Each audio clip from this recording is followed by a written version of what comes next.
Tudo bem? Eu gostaria de agradecer ao nosso cantor que acalmou e acerenou os nossos corações nessa noite, a minha querida amiga irmã Adriane, vizinha de porta de coração, que fez uma leitura que veio assim como uma luva para o tema que nós escolhemos nesta noite, e também a minha amiga querida Ariane, que fez as apresentações da casa hoje, uma vez que eu já ia estar fazendo missão jornada dupla, né? Então ninguém merece eu passar a noite inteira aqui, coitado de vocês. Meus amigos queridos, eu gostaria nesse momento de pedir o privilégio e a honra da presença amiga dos benfeitores desta casa, que nos acolhem, o anjo guardião, enfim, de todos os espíritos que nos protegem, nos guiam e nos iluminam. E as reflexões de hoje são muito simples, que eu espero de coração que toque o coração de vocês assim como tocou o meu. São reflexões que perduram a vida toda, né? O Evangelho, a cada vez que nós lemos uma passagem do Evangelho, essas reflexões permanecem no nosso coração, né, minha conterrânea? Porque nós vamos crescendo, nós vamos amadurecendo e com isso vamos melhorando o nosso entendimento sobre todas as leituras que fazemos, sobre os livros que lemos, sobre as parábolas do Cristo. Esse estudo nessa noite, nós temos a primeira parábola do Cristo, a parábola do semeador. Nós sabemos que são 32 parábolas, mas essa talvez seja a mais falada, a mais versada, porque ela pode dar nuances a muitas interpretações. Nós podemos falar das sementes, do semeador, que na parábola nos dá entendimento de que é o Cristo, de onde vêm as sementes, né? De Deus, nosso Pai, que nos deu esse universo maravilhoso para que possamos crescer e continuar aprendendo. Então, temos muitas nuances nessa parábola. O capítulo do Evangelho, onde nós temos a parábola do semeador, é o capítulo 17. Mas eu queria dividir com vocês esse aqui, que é o Novo Testamento. No capítulo 17 a gente tem, então, na verdade nós temos em Marcos, Lucas e Mateus essa parábola, e também o comentário de Jesus. Mas eu queria dizer que a tradução desse livro aqui é do nosso palestrante do dia 23 de setembro. Vocês têm ideia do que é pegar os textos originais e fazer uma tradução?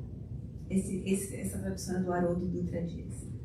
É por isso que a gente tem o maior orgulho, a alegria, a satisfação de dizer que Orlando vai receber o Haroldo no dia 23. Que não só a família Plenitude vai poder abraçá-lo, receber autógrafo dos livros, mas que nós convidamos todas as casas espíritas da Flórida. Isso para nós é motivo de muita alegria, porque eu acho que o Espiritismo tem como bandeira principal o conhecimento. Nada é oculto, nada é escondido, tudo é divulgado, tudo é falado, tudo é lido, tudo é estudado em conjunto. É por isso que nós temos tantos dias de estudo na nossa casa, é por isso que a gente se esforça tanto para trazer palestrantes como o Rossandro esteve aqui em abril, o Haroldo mesmo esteve aqui o ano passado em setembro e agora ele retorna à nossa casa e às casas amigas, porque nós convidamos todas. Eu mesma liguei para cada casa aqui da Flórida. Então eu queria explicar para vocês o quanto isso é precioso para a gente. Tem alguém que faz uma tradução e ele ainda coloca aqui, depois se vocês quiserem dar uma olhada, ele falou: pela primeira vez surge um projeto de tradução do Novo Testamento diretamente dos manuscritos gregos. Então o Haroldo estudou grego para poder fazer essa tradução dos originais. Com foco na linguagem, mas sem menosprezar as questões culturais, históricas e teológicas. Pensando e integralmente executado em língua portuguesa, o projeto se distingue pela riqueza de suas notas. Por isso que ele é um pouquinho, talvez com mais notas, fica um pouquinho maior, né? Mas eu estou estudando nesse aqui nessa noite, que era do meu pai e da minha mãe, então é especial para mim. As sementes e o terreno. As sementes, aqui nós consideramos todas as bênçãos que o Pai nos presenteia todos os dias. E o terreno, na época em que Cristo estava lá, e até hoje os judeus entendem que o órgão que pensa, que decide e que consegue concentrar os aprendizados e as decisões é o coração. Então, as sementes nós vamos considerar nessa noite todos os aprendizados que vieram através do Cristo e continuam vindo através de outros missionários e espíritos do bem, e o terreno, o nosso coração, que é onde as sementes são depositadas. Por ora, elas não são muito bem utilizadas, depois a gente faz um melhor aproveitamento e depois a gente consegue fazer com que essas sementes consigam brotar e dar bons frutos. Então, nós vamos lá. Esse capítulo 17 do Livro dos Espíritos, ele se chama Sede Perfeitos, e eles têm os seguintes itens.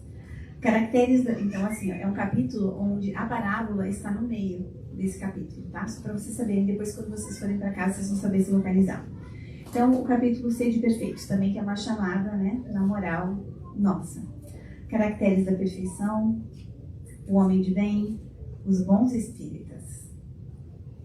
E depois, sim, temos a parábola do semeador com as instruções dos espíritos.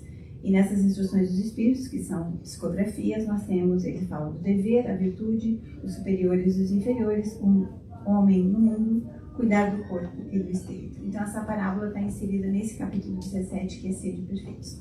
Se a gente lê todo o capítulo, a gente entende a parábola muito bem. Essa é acho que duas, na verdade, no Evangelho. Nós temos a parábola e depois a explicação do Cristo.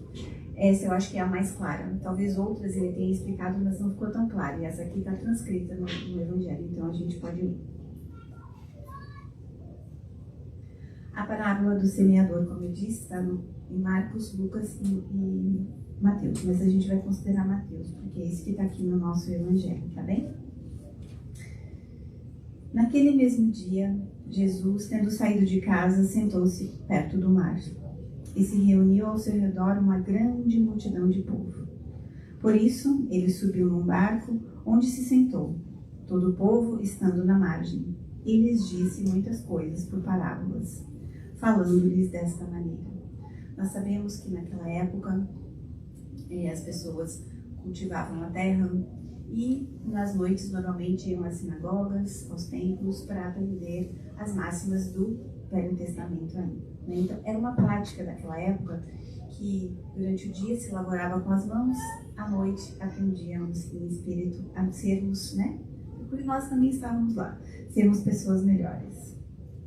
Aquele que semeia saiu a semear, e enquanto semeava, uma parte da semente caiu ao longo do caminho, e vindo os pássaros do céu a comeram.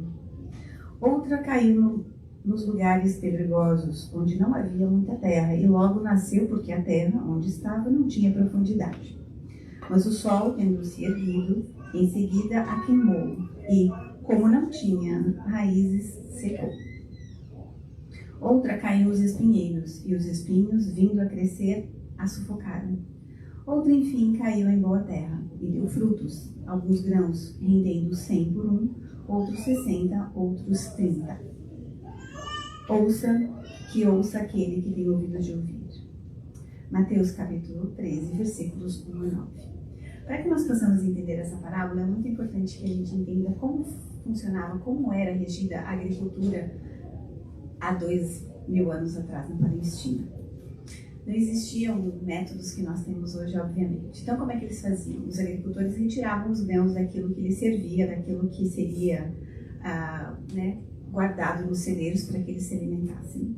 Então, aquela terra tinha sido mexida pelos animais, pelas pessoas que ali passavam. Quando você tira os grãos, normalmente você envolve a terra, as pedras mudam para lá e para cá, as ervas daninhas também. O que acontecia depois desse terreno totalmente mexido pela colheita? Eles jogavam as sementes nesse terreno, imediatamente após a colheita.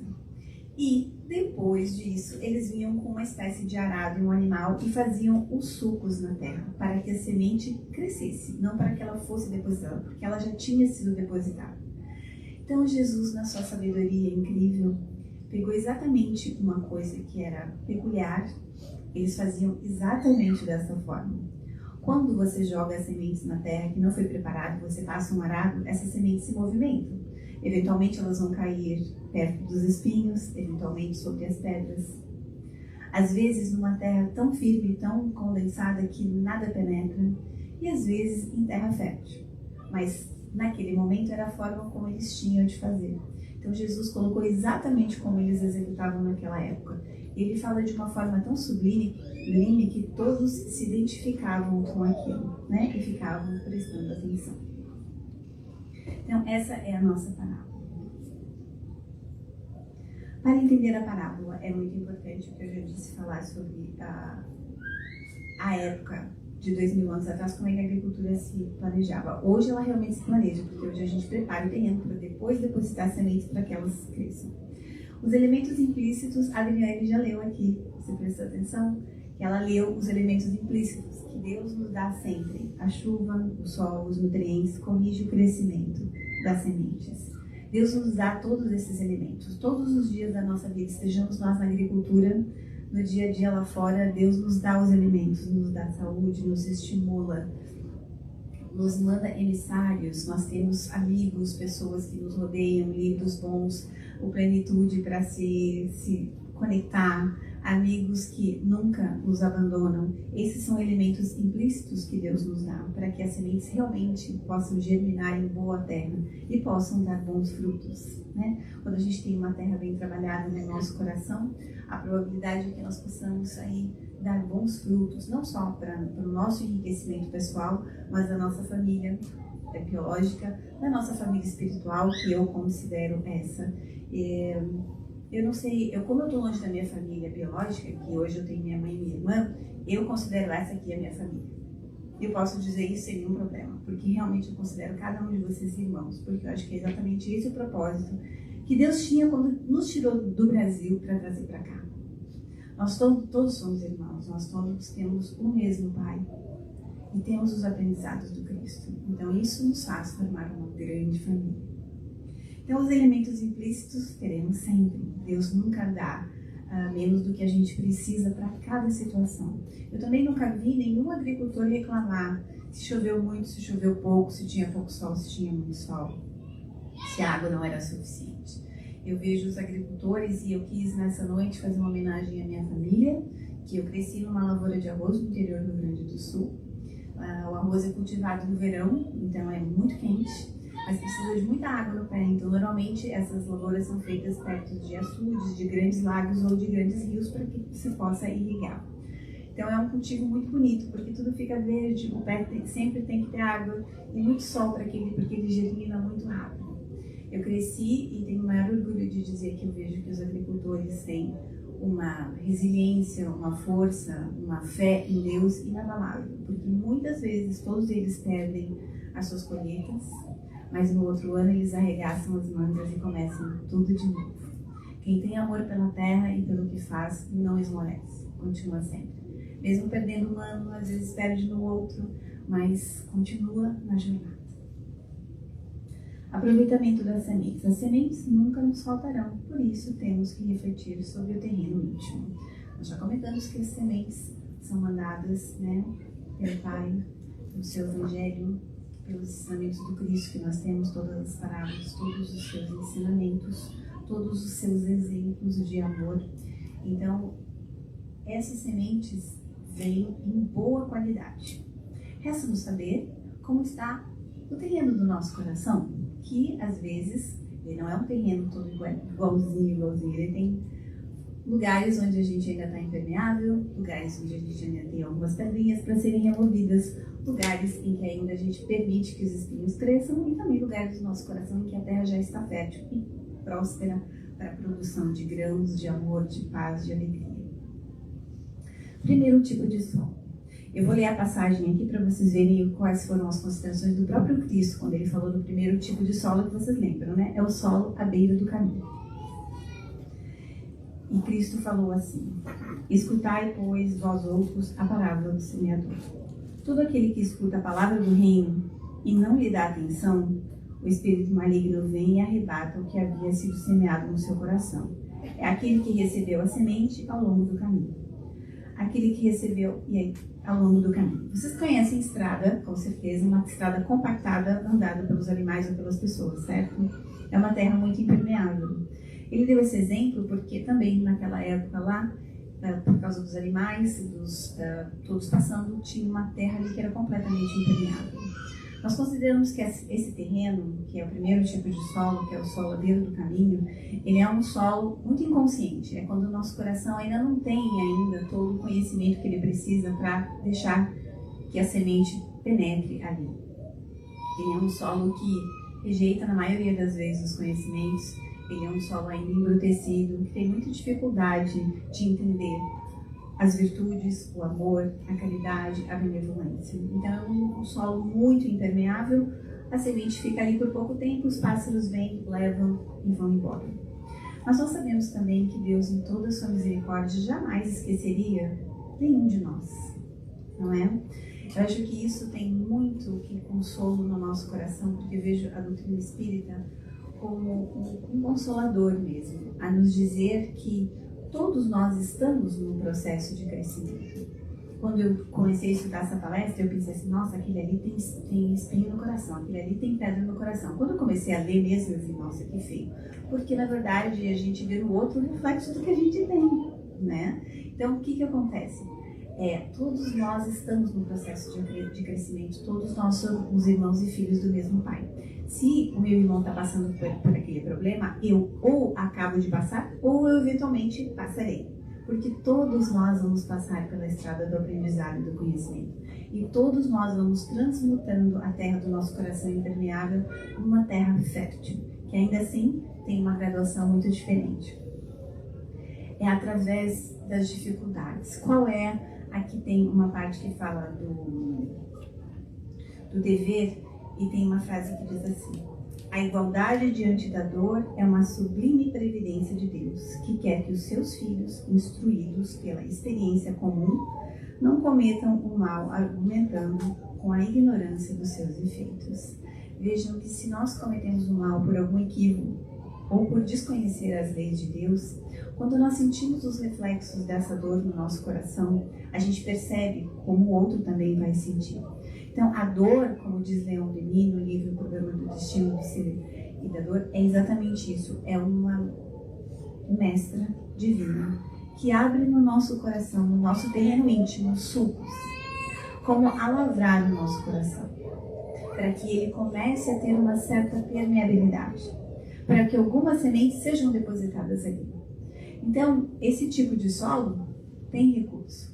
É o recurso da dor, porque quando nós estamos com dor, a gente está ávido a todas as lições que o Cristo puder nos dar. É como se nós estivéssemos sedentos. Aquelas, como a gente sente essas ladraduras no nosso coração, no nosso terreno íntimo, ficam na expectativa. A gente que chega aqui, a gente quer ler livro, a gente precisa de ajuda, a gente quer começar a estudar. Então a gente quer fazer parte de alguma coisa que console o nosso coração sofrido, né? Que apacente a nossa dor íntima. Cada um de nós tem a sua dor. A dor minha é diferente da Eliane, é diferente da Natália, é diferente da Ana, é diferente da Edna. Cada um de nós tem um aprendizado neste capítulo.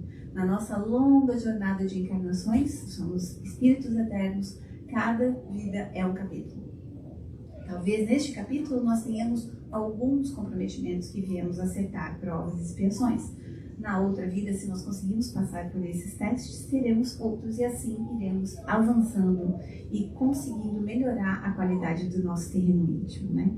Então, a dor é, sem dúvida nenhuma, dito pelo Cristo no Evangelho e dito também por vários livros complementares da doutrina espírita, é realmente a maneira como Cristo consegue acessar o nosso coração, esse terreno mais embrutecido, mais difícil de penetração. O segundo tipo de solo, vocês lembram? É o solo pedregoso. É a semente que caiu sobre a pedra.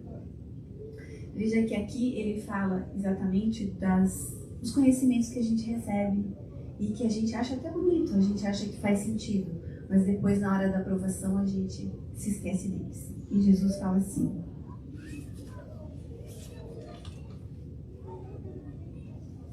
aquele que recebeu a semente no meio das pedras é o que escuta a palavra, que a recebe na hora mesmo com muita alegria, mas ele não tem em si raízes e não está senão por pouco tempo. E quando sobrevêm os obstáculos e as perseguições por causa da palavra do Cristo, toma logo um objeto de escândalo e de queda. Então, as raízes aqui significam porque nesse solo pedregoso existia um pouquinho de terra sobre elas e a semente germinou. Mas o que as raízes fazem com a gente? Elas nos alimentam, né? Elas alimentam tudo que cresce na terra. As raízes nos alimentam de todos os conhecimentos que precisamos do Evangelho. Então, se essas raízes não têm penetrabilidade, se elas não se alongam, se elas não conseguem tirar da terra os nutrientes necessários para realmente florescer, elas vão padecer. Por isso, diz a parábola que veio o sol e as crestou, porque elas não tinham nutrientes, não tinham umidade suficiente. Então, existia uma certa terrinha ali que trouxe uma certa permeabilidade, certo? Porém, é quando a gente vem aqui na casa, ou quando a gente vai em qualquer lugar e a gente começa a ler, a gente fala, nossa, que coisa linda, como é que eu não li isso antes, como é que eu não aprendi isso antes? E a gente fica muito encantado com a doutrina espírita, ou com o lugar que a gente vem. Só que depois a gente sai lá fora, o mundo normal nos leva de volta para a nossa vida, rotatividade, para a nossa vida complicada e cheia de nuances, e a gente esquece o que a gente aprendeu aqui. Então, nesse tipo de solo, existe o conhecimento, mas ele não penetrou o suficiente no nosso íntimo, ele não pertence ao nosso coração, né? Existe um provérbio que fala, saber e não fazer é não saber. Então, se eu não faço aquilo que eu aprendo, significa que eu realmente desconheço aquela lei. E a gente precisa, então, aprofundar as nossas raízes. Esse segundo tipo de solo, que é os lugares pedregosos, o recurso utilizado no melhoramento do solo, aprofundar os conhecimentos. E por isso fica o convite aqui para todos vocês. Se vocês estão chegando hoje na nossa casa pela primeira vez, sintam-se muito em casa, somos todos irmãos em aprendizado. Se você já estudou na nossa casa, fale para os nossos amigos como estudar, os dias que vocês podem se conectar virtualmente com a nossa casa, porque é só aperfeiçoando, aprofundando os ensinamentos de Jesus que nós vamos ter aí um melhor aproveitamento dos ensinamentos do Cristo, tá bem? Aqui fica o nosso convite carinhoso para todos. O terceiro tipo de solo é o de espinheiros. Esse tipo de solo, ele tem já uma certa fertilidade, certo? Porque os espinhos crescem ali. Então significa que existe terra, porque os espinhos crescem. Ocorre que muitas vezes a gente permite que eles sufoquem as sementes do Evangelho. Aqui os espinhos estão mais ou menos relacionados à nossa vida material. Vamos entender bem aqui que aqui ninguém está fazendo voto de pobreza. Deus é abundante. Ele nos deu o universo para trabalhar. Deus quer que todos nós prosperemos, materialmente, emocionalmente, psicicamente, espiritualmente. Mas, infelizmente ainda, por equívocos, às vezes, a gente opta pelo desenvolvimento material, somente. Considerando que só quem tem um bom carro, uma boa casa, ou quem faz grandes viagens é uma pessoa bem-sucedida. Existem palestras, se vocês forem olhar, sobre falar no título, inclusive, plenitude, que o Alberto Almeida fala assim. Quando a pessoa tem paz no seu terreno íntimo e está realmente trabalhando o seu terreno íntimo para ser uma pessoa melhor, ele é pleno. Se a questão material acompanha essa plenitude que ele tem, é um bônus. Porque quando a gente perde as coisas materiais, se nós não temos plenitude no nosso coração, se nós não temos entendimento da palavra do Cristo, nada vai nos dar o suporte que a gente precisa. É por isso que a gente fala que o aprendizado do Evangelho é fundamental para manter as nossas fibras, a nossa fé, a nossa crença de que dias melhores virão, e eles virão. Ocorre que eles não virão no tempo em que nós gostaríamos, porque as provações têm o seu tempo e Deus tem o tempo na mão dele. A gente nunca sabe quando isso vai acabar. Às vezes leva um mês, às vezes leva um ano, às vezes leva 10 anos para a gente passar por um aprendizado. E a gente sofre naqueles 10 anos. Eu estava lendo um livro que falava de aquele poeta que tem lá no Rio Grande do Sul. Me ajuda, Maurício? Qual é o poeta do Rio Grande do Sul mais conhecido, gente? Mário Quintana. Que ele falou assim, ó, o passado não reconhece o seu lugar. O passado insiste em estar no nosso presente. Então a gente tem as recordações das tristezas que a gente já passou, dos dissabores que a gente já passou, das perdas que a gente já teve. O passado não reconhece o lugar dele. E ele vive constantemente querendo encaixar aqui no nosso presente e às vezes se joga lá no futuro. Às vezes a gente se acha infortunado do futuro pelas coisas que aconteceram no nosso passado. Quando na verdade o ontem já é passado.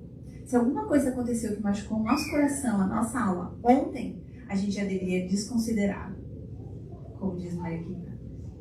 Então vamos deixar o passado no passado, aprender com todas as nossas dificuldades e tentar construir no dia a dia um caminho mais permeável para a semente do Cristo.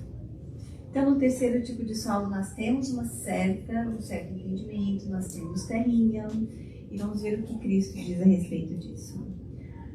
Aquele que recebe a semente entre os espinhos é o que ouve a palavra, mas em seguida os cuidados deste século e a ilusão das riquezas sufocam em si essa palavra e a tornam infrutífera. Então, as sementes estão chegando. Está nas nossas mãos saber como manusear, como fazer com que elas frutifiquem. Como é que a gente vai fazer para que os espinhos cedam e a semente boa frutifique no nosso coração? O capítulo 17 nos diz: sermos perfeitos. A gente sabe que a perfeição não existe para Deus só e que nós somos perfectíveis. Nós estamos numa estrada de crescimento, de melhoria.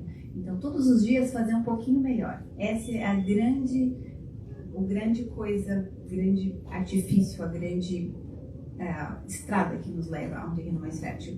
É realmente fazer um pouquinho todos os dias melhor. A gente sem culpa, a gente não tem que se maldizer, porque a gente passa anos aqui e não aprende, né? Como o Paulo diz, o bem que eu quero eu não faço, mas o mal que eu não quero eu continuo fazendo. Sem culpa, sabendo que todos nós somos irmãos, que todos nós vamos passar pelas mesmas dificuldades de aprendizado. E realmente fazer a seleção. Isso me convém? Isso é bom? Porque quando nós plantamos as sementes da nossa vida, o nosso livre-arbítrio, a gente vai semeando. Ocorre que quando a gente coloca na terra uma semente que vai dar frutos amargos e talvez vai machucar o outro, isso vai voltar, essa colheita sempre vem. E aqui nos diz assim: o recurso utilizado para o melhoramento do solo é o exercício da vontade e do livre-arbítrio. Vontade é gerente, né, na nossa cabecinha. É através da vontade que os Espíritos nos falam que a gente pode ir moldando, aprimorando e melhorando o nosso espírito. O quarto tipo de solo, que é o solo, terra boa, terra fértil, produz frutos, dando algumas sementes 100 por 1, outras 60, outras 30. Eu estava analisando e ouvindo muitos estudos a respeito disso, e eles falam: se a gente estiver dando 30, tá bom. Eu já acho que eu estou lá na idade da pedra. Mas é uma percepção minha, porque eu me vejo ainda muito aquém dos aprendizados. Quando eu vejo aqui os meus colegas que estudam, que dão cursos nessa casa, e as pessoas com as quais eu me espelho para tentar ser um pouco melhor, eu falo assim: meu Deus, como eu estou aqui. Mas enfim, não importa, né? Todos nós temos o nosso momento. Esse tipo de solo, ele é o solo que a gente já cultivou no nosso coração. É aquele terreno que recebe a semente, que permite que ela seja bem guardada ali para que ela frutifique e para que ela dê frutos bons e doces. Essa terra boa, ela está em partes do nosso coração, porque o nosso coração não tem sempre todos os mesmos terrenos. E o que a gente tem que fazer para que a terra do nosso coração se transforme lá daquela terra impermeável, onde a inconsciência era maior, para uma terra permeável?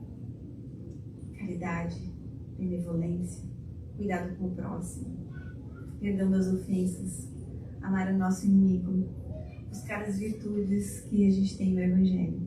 Essa é a única maneira de transformar o nosso terreno íntimo num terreno fértil. É fácil? Não necessariamente. Na teoria é lindo, no dia a dia é difícil, porque isso impõe muitos sacrifícios. Isso impõe a cada um de nós dizermos não para muitas coisas da vida material. Mas é possível. Muitos fazem. Então isso quer dizer que nós também podemos fazer. O que Jesus diria nesse quarto: mas aquele que recebe a semente numa terra boa é aquele que escuta a palavra, que lhe presta atenção e que dá fruto e rende 160 ou 30. Então é o que ouve as palavras do Cristo, o que presta atenção e o que faz com que elas realmente façam parte da nossa vida. Essa é a grande diferença do terreno permeável.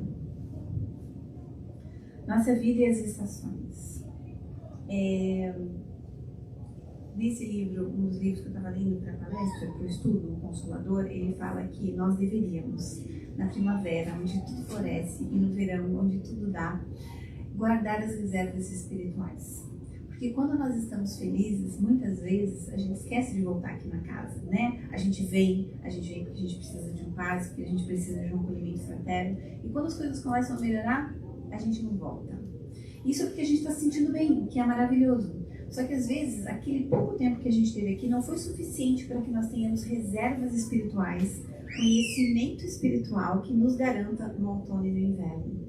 O outono e o inverno aqui representam aqueles momentos de provação, aqueles momentos de dificuldade, aqueles momentos que nós, tendo conhecimento espírita, o Evangelho a nosso favor e o amor ágape que Jesus nos ensinou, a gente consegue passar pelo outono e pelo inverno, né?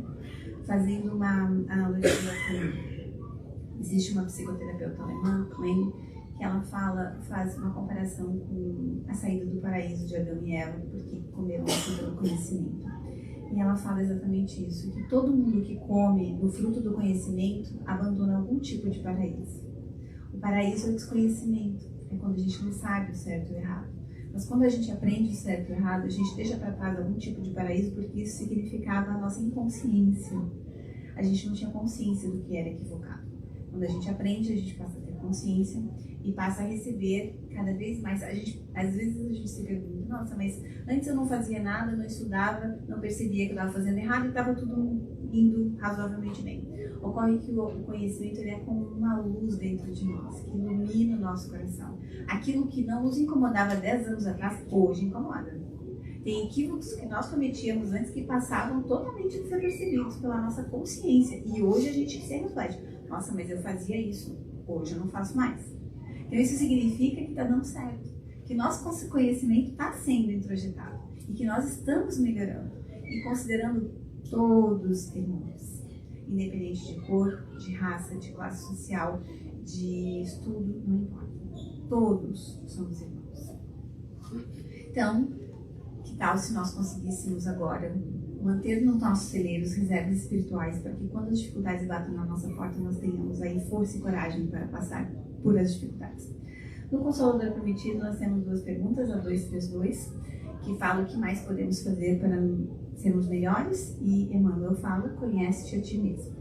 Esse trabalho e esse pequeno e singelo estudo da parábola do semeador é um convite para cada um individualmente. É um convite para que nós possamos nos analisar o nosso terreno íntimo e as nossas atitudes e como nós podemos melhorar. Porque não existe nada que nós façamos que vá fazer uma outra pessoa mudar. Seja ela o seu filho, seus pais, seu cônjuge, seu irmão.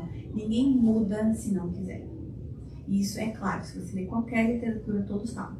Mas a maioria de nós ainda insiste em querer mudar o próximo. E isso não vai acontecer se ele não quiser. Então, já que a gente não tem garantias de que o outro vai mudar, melhor a gente mudar a si mesmo, né? Aperfeiçoar, porque aí a gente até aceita as imperfeições do outro com um pouquinho mais de facilidade, porque a gente vai se melhorando e assim entende melhor. Na pergunta 233, eles perguntam por que nós levamos tanto tempo para melhorar, né? Já se passaram 2000 anos depois de Cristo e nós ainda penamos com coisas tão equivocadas. E aí Emmanuel fala que a tecnologia, acreditem, usada a nosso favor, vai nos ajudar. Porque antes, vamos considerar a agricultura. A agricultura do passado, na fazenda em que eu cresci, nós cortávamos arroz com foice. Sabe que foice? Aquela coisa... E depois nós fazíamos medas, depois essas medas passavam por uma trilhadeira para separar os grãos, depois ela ia para o engenho. O serviço que 20 homens faziam em 2 meses, sem descanso, uma colheitadeira faz em 3 horas. Então isso significa que a tecnologia está nos ajudando. Hoje em dia a gente não precisa mais lavar roupa no tanque nem colocar na cerca, demanda tempo. Temos a secadora. Então, a dizer o quê?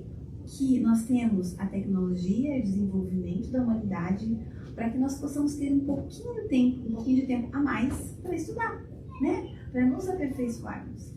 A gente já fez uma boa melhoria tecnológica e intelectual, agora está na hora de nós aprimorarmos a nossa moral. Como nós temos mais tempo na nossa mão, a gente estuda mais, consegue se melhorar, melhora a tecnologia e aí todos melhoramos juntos. Não é legal? É uma resposta que eu acho que vem muito a dizer nesse momento da nossa jornada. Muito embora muitas pessoas ainda insistam em usar a tecnologia, né, para coisas inapropriadas, que não trazem nenhum benefício, mas nós somos o filtro que deixa ou não deixa essa informação entrar dentro de nós. Está nas nossas mãos. A informação está aqui. Mas se você quiser acessar, você aperta e acessa. Caso você ignore, essa informação provavelmente não vai voltar ali no seu celular. E você não precisa passar pelo desconforto de ler coisas que não sejam verdadeiras. Aí é uma questão de livre-arbítrio e vontade, tá bom? A tecnologia, ela é feita para o bem, para que nós possamos crescer mais rápido. Mas aí está nas nossas mãos as escolhas de fazer o certo. E depois nós temos então que o terreno do nosso coração não é uniforme. O nosso coração é um campo vasto, existem zonas com tipos de terrenos diferentes que produzem frutos diferentes. É muito importante também que nós saibamos que talvez a gente plante hoje no nosso coração uma semente que não vai dar frutos nessa encarnação. Talvez ela vai frutificar daqui a 2, 3 encarnações. Cada semente, cada fruto tem o seu tempo. Existe um provérbio que fala que todo sábio abre um fruto e vê quantas sementes tem ali, mas só Deus pode saber quantos frutos tem em uma semente. Às vezes essa semente não brota no tempo, na quantidade e na qualidade que nós gostaríamos, porque nesse momento, nessa encarnação, nós estamos apenas regando essa semente e colocando alguns nutrientes. Na outra encarnação a gente faz um pouquinho mais, e na outra a gente faz um pouquinho mais, e quem sabe hoje nós estamos colhendo frutos que nós plantamos há muitas encarnações atrás.